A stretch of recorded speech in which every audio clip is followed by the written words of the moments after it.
Yeah, Lori, church leaders telling me they estimate right about now that it's $180,000 roughly in damages that were caused to this church. A lot of it has to do with the copper pipes that were ripped out from the infrastructure underneath in the basement of this particular house of worship. But that's not all. Back here behind the church, the air conditioning system ripped out of here, chopped up by the thieves who took it.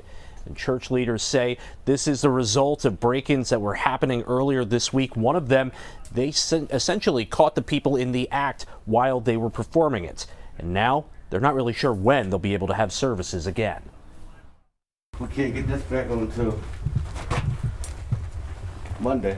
Bethel AME senior trustee Ray Burnett takes us inside the basement at the church, where just about every bit of copper seems to have been ripped out by thieves. We don't have any water at this point right now. All the copper was removed from the basement, and the heating unit doesn't work. Those pipes were taken. Burnett says these two people seen in surveillance video were caught in the act of a break-in Thursday while he and others were assessing the damage discovered earlier in the week. Burnett says the men fled and got away, but left behind a wagon full of copper pipes and wires and a very big mess. Just going to trust God to get us through this. And we have to forgive them, but they need to be caught. Harrisburg police were in the neighborhood Friday asking neighbors if they saw anything that could help the investigation. One neighbor told me it's not even the first recent church break-in around the area. I'm very shocked that they would even go into a church, the house of the Lord, so they got to be devils.